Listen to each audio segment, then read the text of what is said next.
أعوذ بالله من الشيطان الرجيم.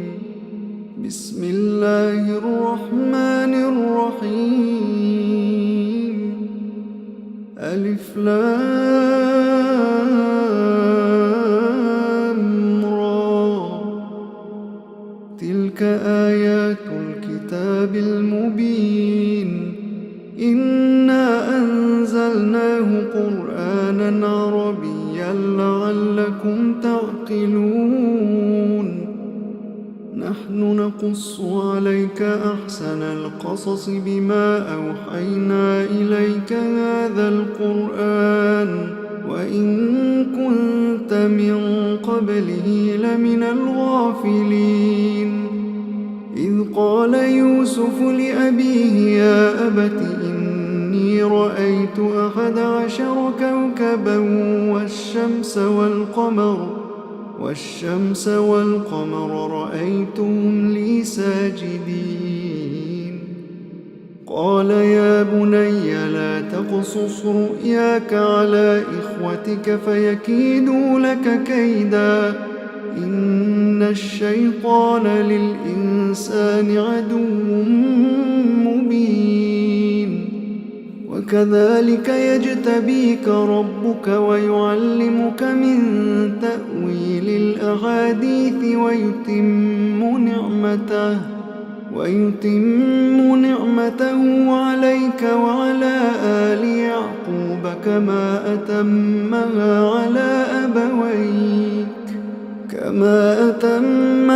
على أبويك من قبل إبراهيم وإسحاق إن ربك عليم حكيم.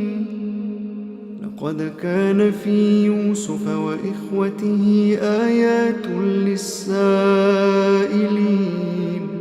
إذ قالوا ليوسف وأخوه أحب إلى أبينا منا ونحن عصبة إن أبانا لفي ضلال مبين. اقتلوا يوسف أو اطرحوه أرضا يخل لكم وجه أبيكم وتكونوا من بعده قوما صالحين. قال قائل منهم لا تقتلوا يوسف وألقوه في غيابة الجب يلتقطه بعض السيارة إن كنتم فاعلين.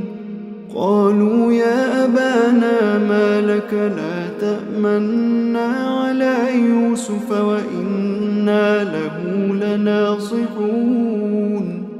أرسله معنا غدا يرتع ويلعب وإنا له لحافظون.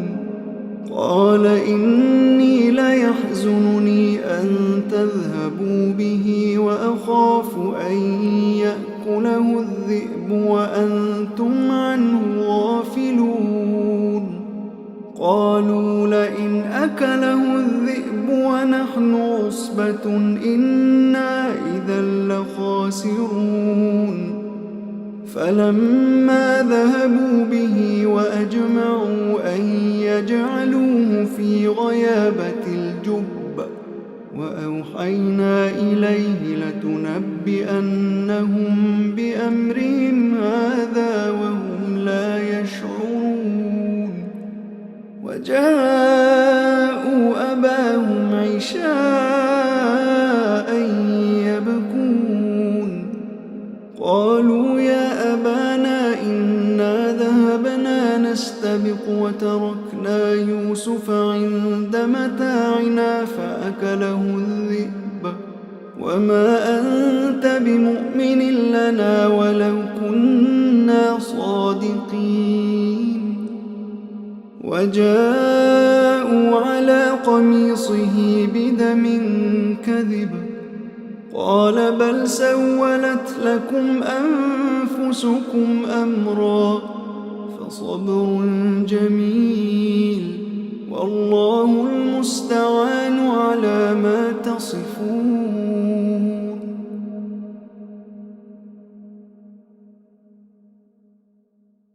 وجاءت سيارة فأرسلوا واردهم فأدلى دلوه قال يا بشرى هذا غلام وأسروه بضاعة والله عليم بما يعملون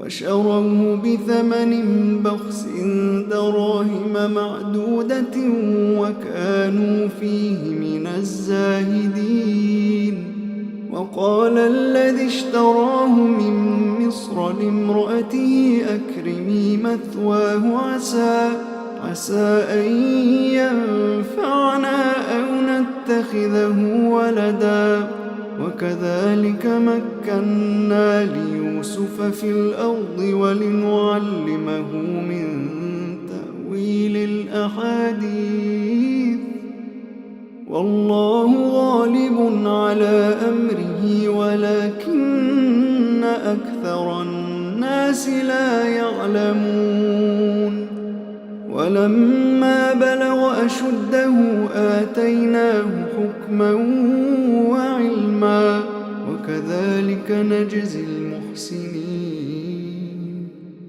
وراودته التي هو في بيتها عن نفسه وغلقت الأبواب وقالت هيت لك قال معاذ الله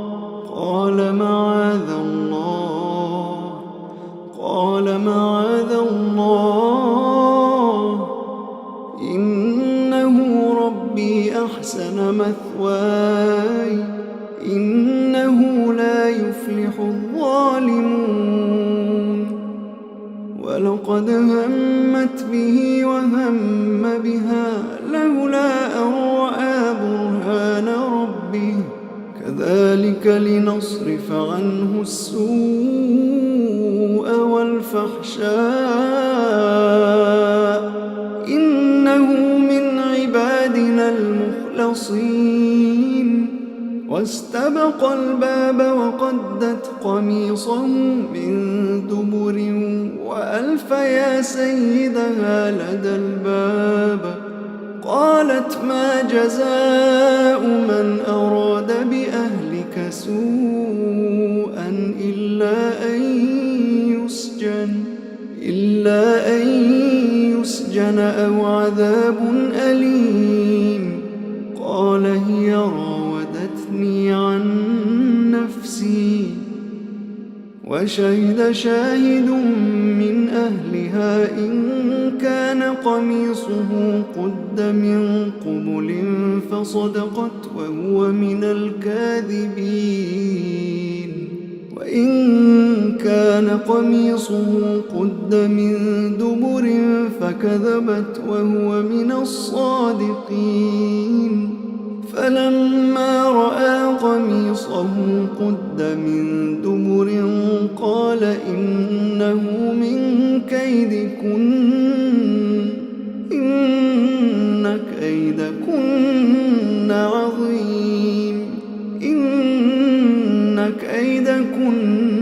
عظيم يوسف أعرض عن هذا واستغفري لذنبك إنك كنت من الخاطئين.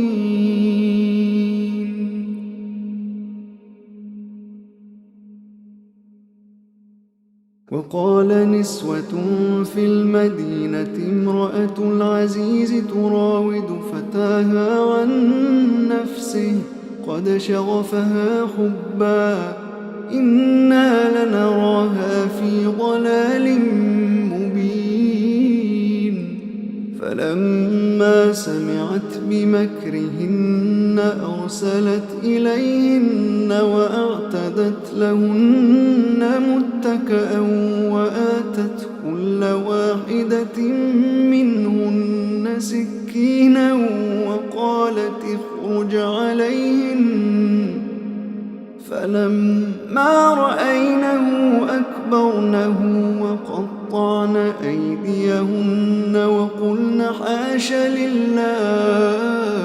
وقلنا حاش لله ما هذا بشرا إن هذا إلا ملك كريم. قالت فذلكن الذي لمتنني فيه ولقد راودته عن نفسه فاستعصم ولئن لم يفعل ما آمره ليسجنن وليكون من الصاغرين. قال رب السجن أحب إلي مما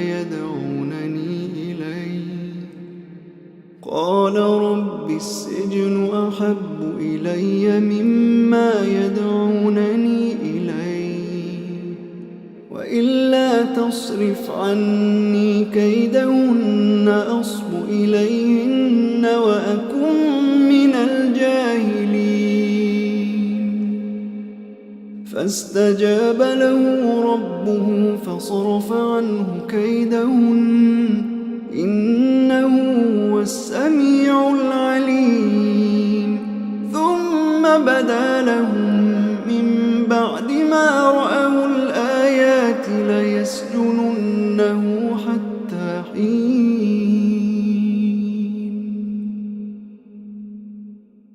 ودخل معه السجن فتيان قال أحدهما إني أراني أعصر خمرا وقال الآخر إني أراني أحمل فوق رأسي خبزا تأكل الطير منه نبئنا بتأويله إنا نراك من المحسنين. قال لا يأتيكما طعام ترزقانه إلا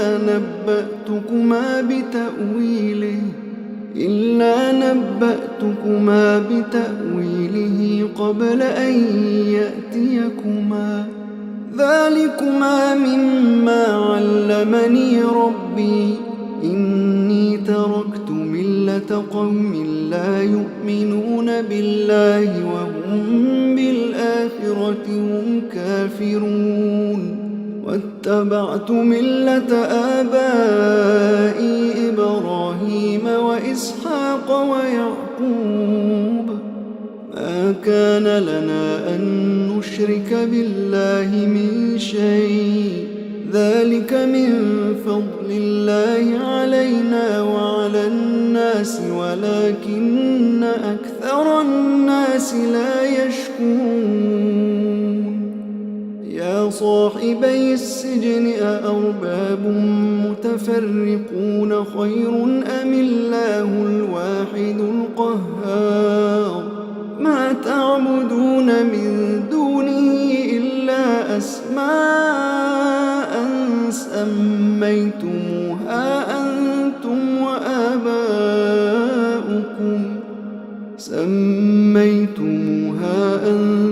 وآباؤكم ما أنزل الله بها من سلطان إن الحكم إلا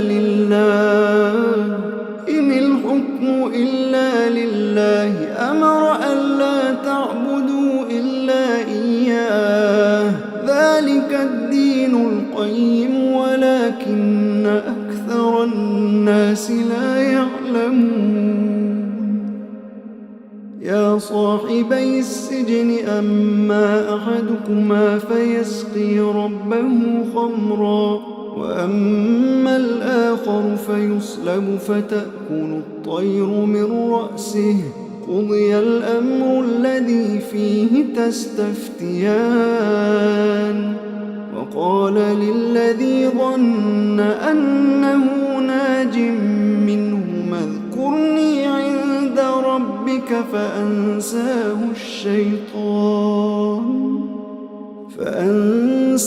الشيطان ذكر ربه فلبث في السجن 9 سنين. وقال الملك إني أرى 7 بقرات سمان يأكلون يأكلهن سبع عجاف وسبع سنبلات خضر وأخر يابسات. يا أيها الملأ أفتوني في رؤياي إن كنتم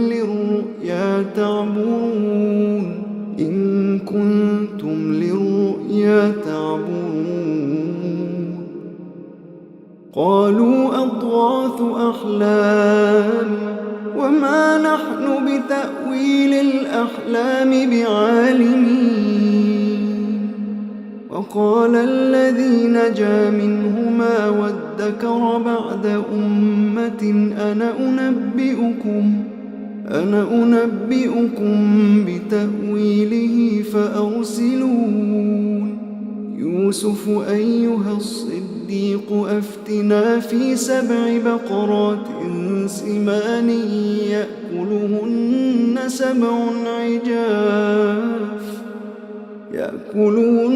سبع عجاف و7 سنبلات خضر وأخر يابسات لعلي أرجع إلى الناس لعلهم يعلمون. قال تزرعون 7 سنين دأبا فما حصدتم فذروه في سنبله إلا قليلا مما تأكلون. ثم يأتي من بعد ذلك 7 شداد يأكلن ما قدمتم لهن إلا قليلا مما تحصنون. ثم يأتي من بعد ذلك عام فيه يغاث الناس وفيه يعصرون. وقال الملك ائتوني به.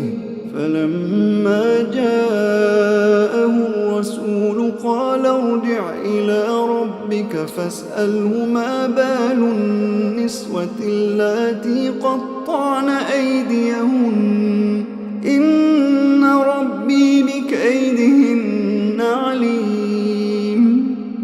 قال ما خطبكن إذ راوتن يوسف عن نفسه قلنا حاش لله ما علمنا عليه من سوء. قالت امرأة العزيز الآن حصحص الحق أنا راودته عن نفسه وإنه لمن الصادقين. ذلك ليعلم أني لم أخنه بالغيب وأن الله لا يهدي كيد الخائنين.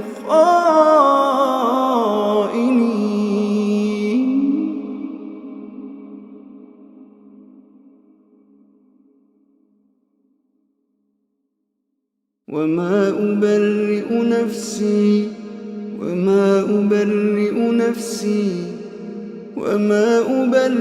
نفسي إن النفس لأمارة بالسوء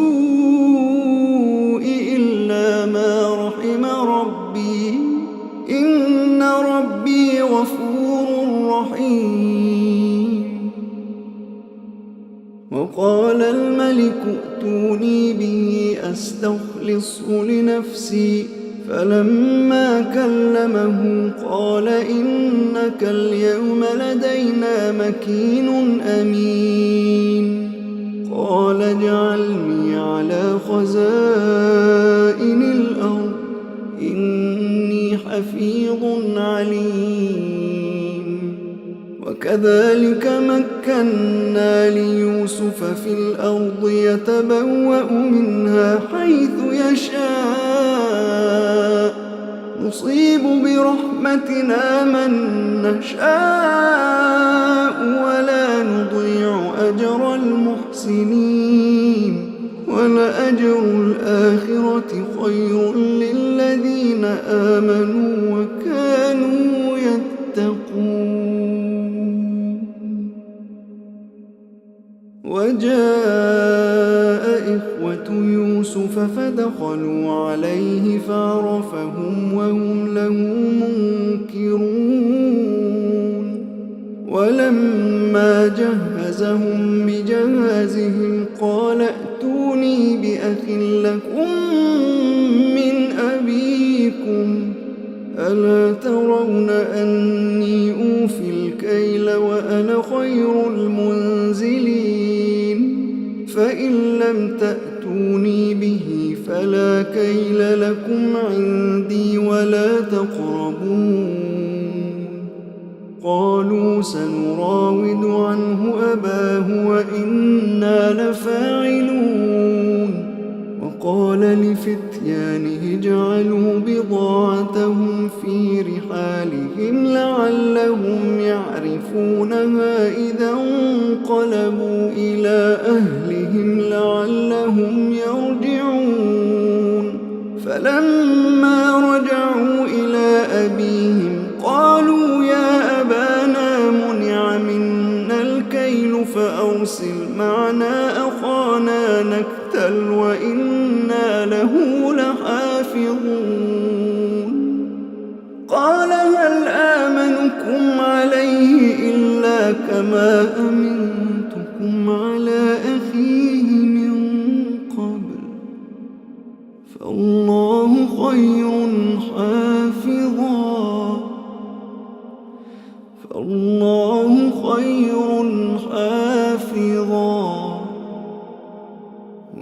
وهو أرحم الراحمين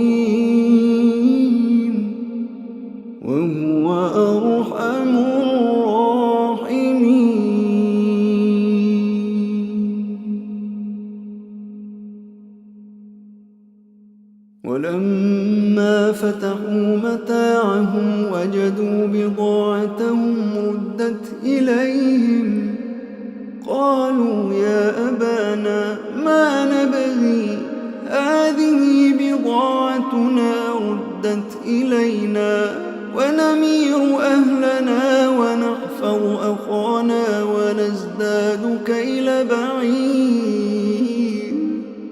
ذلك كيل يسير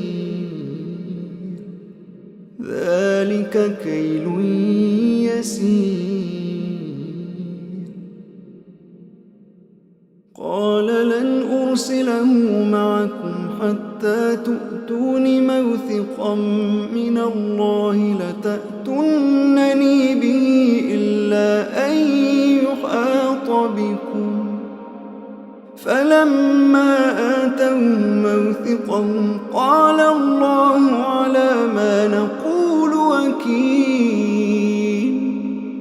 وقال يا بني لا تدخلوا من باب واحد وادخلوا من أبواب متفرقة وما أغني عنكم من الله من شيء إن الحكم إلا لله عليه توكلت وعليه فليتوكل المتوكلون ولما دخلوا من حيث أمرهم أبوهم ما كان يغني عنهم من الله من شيء إلا حاجة في نفس يعقوب قضاها وإنه لذو علم لما علمناه ولكن أكثر الناس لا يعلمون ولما دخلوا على يوسف آوى إليه أخاه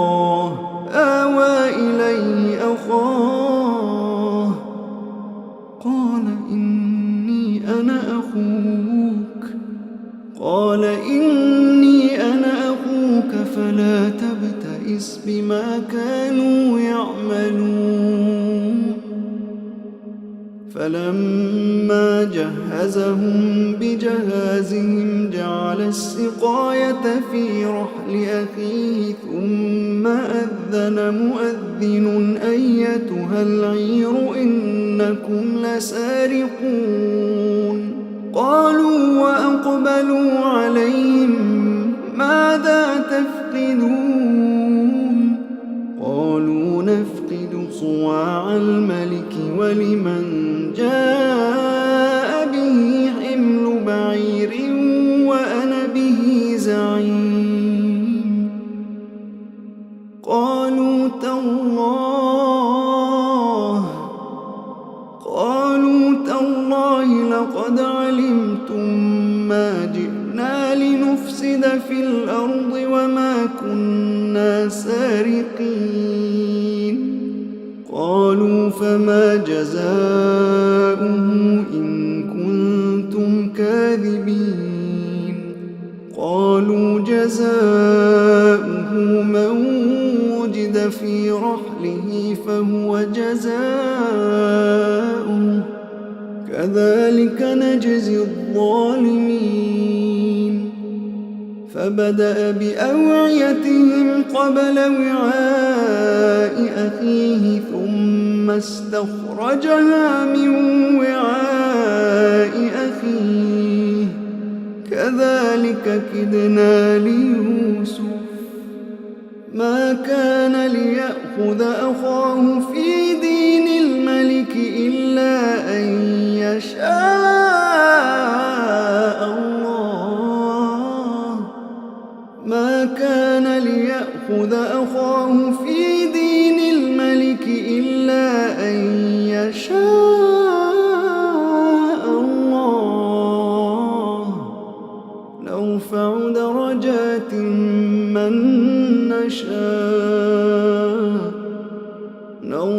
درجات من نشاء وفوق كل ذي علم عليم قالوا إن يسرق فقد سرق أخ له من قبل فأسرها يوسف في نفسه ولم يبدها لهم قال أنتم شر مكانا والله أعلم بما تصفون قالوا يا أيها العزيز إن له أبا شيخا كبيرا فخذ أحدنا مكانه إنا نراك من المحسنين قال معاذ الله أن نأخذ إلا من وجدنا متاعنا عنده إنا إذا لظالمون فلما استيئسوا منه خلصوا نجيا قال كبيرهم ألم تعلموا أن أباكم قد أخذ عليكم موثقا من الله ومن قبل ما فرطتم في يوسف فلن أبرح الأرض حتى يأذن لي أبي أو يحكم الله لي وهو خير الحاكمين ارجعوا إلى أبيكم فقولوا يا أبانا إن ابنك سرق وما شهدنا إلا بما علمنا وما كنا للغيب حافظين واسأل القرية التي كنا فيها والعير التي أقبلنا فيها وإنا لصادقون قال بل سولت لكم أنفسكم أمرا فصبر جميل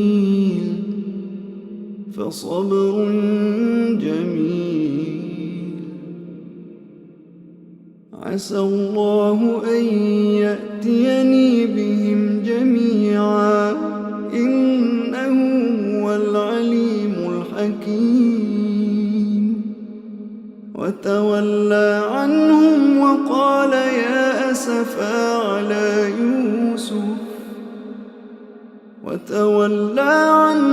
وقال يا أسفا على يوسف وابيضت عيناه من الحزن فهو كظيم. قالوا تالله تفتأ تذكر يوسف حتى تكون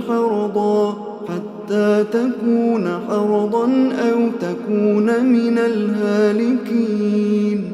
قال إنما أشكو بثي وحزني إلى الله وأعلم من الله ما لا تعلمون.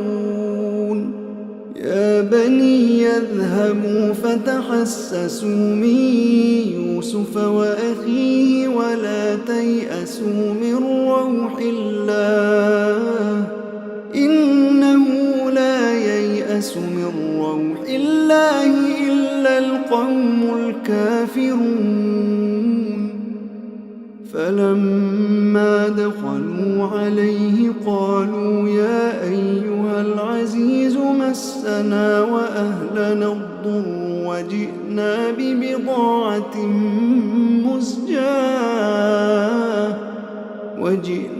ببضاعة مزجاة فأوف لنا الكيل وتصدق علينا إن الله يجزي المتصدقين.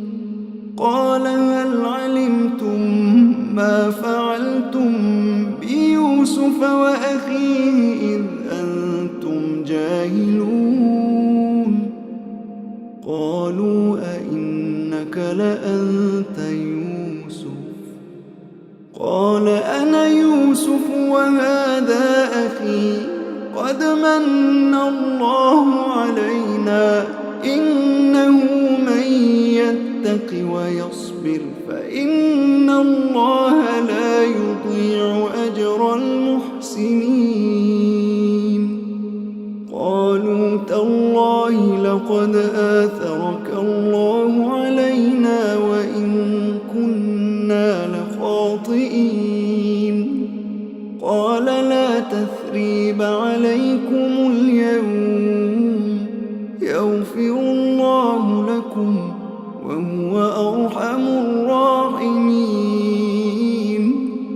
اذهبوا بقميصي هذا فألقوه على وجه أبي يأت بصيرا وأتوني بأهلكم أجمعين.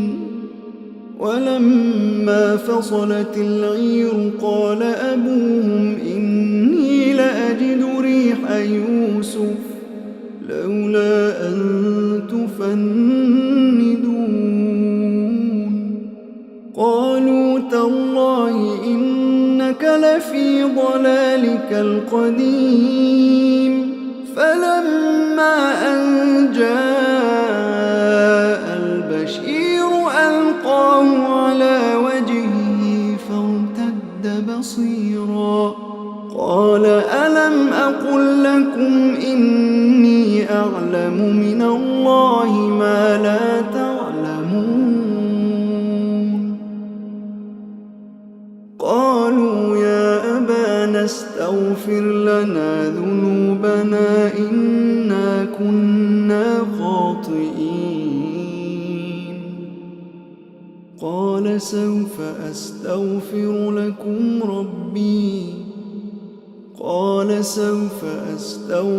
لكم ربي إنه هو الغفور الرحيم. فلما دخلوا على يوسف آوى إليه أبويه وقال ادخلوا مصر إن شاء الله آمنين. ورفع أبويه على العرش وخروا له سجدا وقال يا أبت هذا تأويل رؤياي من قبل قد جعلها ربي حقا. قد أحسن بي إذ أخرجني من السجن وجاء بكم من البدو من بعد أن نزغ الشيطان بيني وبين إخوتي إن ربي لطيف لما يشاء إنه هو العليم الحكيم رب قد آتيتني من الملك وعلمتني من تأويل الأحاديث فاطر السماوات والأرض أنت ولي في الدنيا والآخرة توفني مسلما وألحقني بالصالحين ذلك من أنباء الغيب نوحيه إليك وما كنت لديهم إذ أجمعوا أمرهم وهم يمكرون وما أكثر الناس ولو حرصت بمؤمنين وما تسألهم عليه من أجر إن هو إلا ذكر للعالمين وكأي من آية في السماوات والأرض يمرون عليها وهم عنها معرضون وما يؤمن أكثرهم بالله إلا وهم مشركون أفأمنوا أن تأتيهم غاشية من عذاب الله أو تأتيهم الساعة بغتة وهم لا يشعرون قل هذه سبيلي أدعو إلى الله قل هذه سبيلي أدعو إلى الله على بصيرة أنا ومن اتبعني وسبحان الله وما أنا من المشركين قل هذه سبيلي أدعو إلى الله على بصيرة أنا ومن اتبعني وسبحان الله وما أنا من المشركين وسبحان الله وما أنا من المشركين وما أرسلنا من قبلك إلا رجالا نوحي إليهم من أهل القرى أفلم يسيروا في الأرض فينظروا كيف كان عاقبة الذين من قبلهم ولدار الآخرة خير للذين اتقوا أفلا تعقلون حتى إذا استيأس الرسل وظنوا أنهم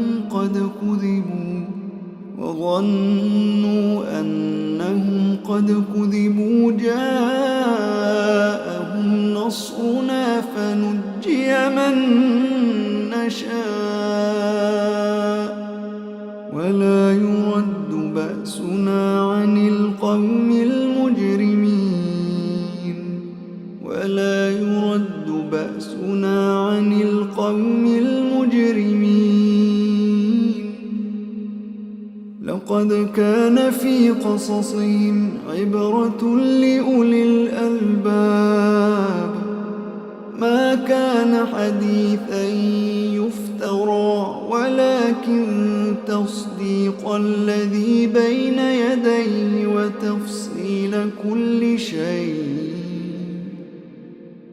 وتفصيل كل شيء وهدى ورحمة لقوم